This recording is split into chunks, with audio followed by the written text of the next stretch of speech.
तो दोस्तों स्वागत है आपका गुप्ता कोचिंग क्लासेस स्टेशन गली खेतासराय।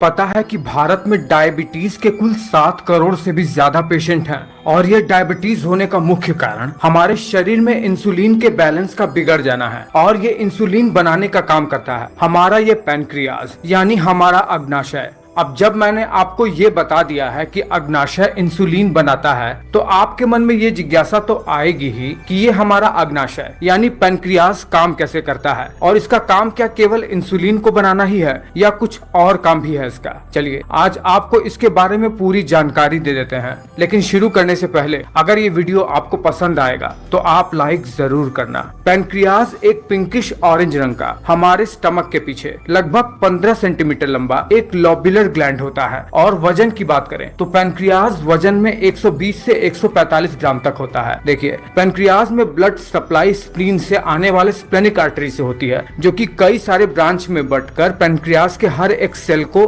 ब्लड प्रोवाइड करवाता है। जब हम इस पैनक्रियाज को स्लाइस करके यानी काट कर देखेंगे तो हम पाएंगे कि पैनक्रियाज के बीच में बिल्कुल पेड़ की एक शाखा की तरह पत्तियों की जाल की तरह एक संरचना होती है और उसके चारों ओर कुछ स्पेशल टाइप के सेल्स घिरे रहते हैं। एक बार इस संरचना को आप ध्यान से देख लीजिए। जब हम इस संरचना को, जो कि एक टहनी में पत्तियों की शाखा की तरह है अग्नाशय में, उससे देखेंगे तो हम पाएंगे कि इसके बीच में एक डक्ट है जो कि सीधे छोटी आंत में जाकर मिल जाता है। और इस डक्ट के चारों ओर पत्ती जैसी संरचना वाली जो चीज आपको है वो है एसिनर सेल, जिसका बहुत इंपॉर्टेंट रोल है। देखिए जब भी हम भोजन करते हैं और भोजन करने के बाद जब ये भोजन स्टमक से छोटी आंत की तरफ पास होता है तब हमारा स्टमक एक गैस्ट्रिन नाम के हार्मोन को रिलीज करता है, जो कि पैनक्रियाज में मौजूद इन एसिनर सेल को स्टिमुलेट कर देता है। और इसके बाद एसिनर सेल उस भोजन को पचाने के लिए कुछ डाइजेस्टिव एंजाइम बनाना शुरू कर देता है। डाइजेस्टिव एंजाइम बनते हुए यह इस एसिनर सेल से लगे हुए डक्ट में चले जाते हैं,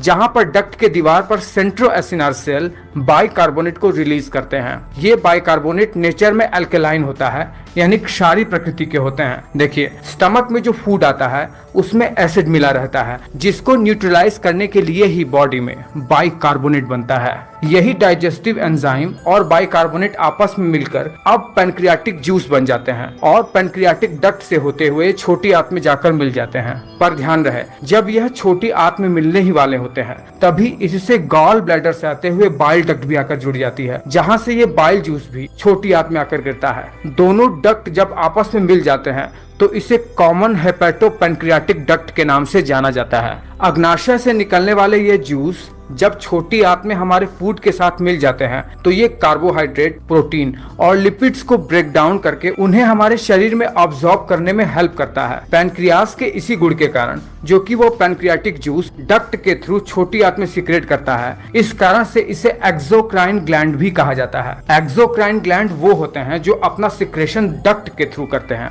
अब देखिए इस एसिनर सेल की संरचना के चारों तरफ पैनक्रियाज में एक और सेल होता है, या कहिए सेल के कुछ गुच्छे जैसे होते, जिन्हें आइलेट्स ऑफ लैंगरहांस कहते हैं। ये islet of Langerhans mainly 3 cell से मिलकर बने हुए होते हैं। एक होता है अल्फा सेल, दूसरा होता है बीटा सेल और एक होता है डेल्टा सेल, जो कि आपस में एक ब्लड कैपिलरी द्वारा जुड़े रहते हैं।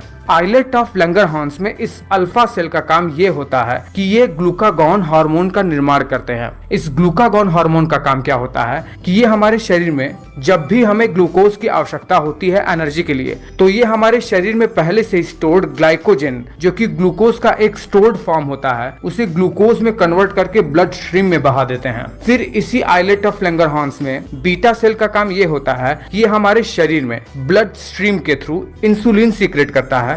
और इंसुलिन का काम हमारे शरीर में ये होता है कि जब हमारे शरीर में ग्लूकोज की मात्रा बहुत ज्यादा हो जाती है तो ये इसे ग्लाइकोजन में कन्वर्ट करके हमारे मसल्स में स्टोर करवा देता है। और जब भी हमें जरूरत पड़ती है ग्लूकोज की, तब ग्लूकागॉन इसे ग्लूकोज में कन्वर्ट करके हमारे शरीर को एनर्जी प्रोवाइड करवाता है। यानी ग्लूकागॉन और इंसुलिन का काम बिल्कुल एक दूसरे के अपोजिट है। डायबिटीज में भी तो यही होता है। डायबिटीज में व्यक्ति का पैनक्रियाज इंसुलिन बना नहीं पाता है, जिसके कारण से शरीर में ब्लड शुगर एक्यूमुलेट होने लगता है और यूरिन के थ्रू शरीर से ग्लूकोज बहुत ज्यादा बाहर निकलने लगता है, जिससे शरीर कमजोर होने लगता है। वही आइलेट ऑफ लैंगरहांस का तीसरा सेल सोमेटोस्टैटिन नाम के हार्मोन को रिलीज करता है, जिसका काम इन अल्फा और बीटा सेल्स से इंसुलिन और ग्लूकागॉन हार्मोन को इनहिबिट कराने में मदद करवाना है। देखिए आइलेट्स ऑफ लैंगरहांस से जो भी हार्मोन रिलीज होते हैं वो सीधे ब्लड स्ट्रीम में सीक्रेट होते हैं, जिसके कारण से अग्नाशय को एक एंडोक्राइन ग्लैंड भी कहा जाता है।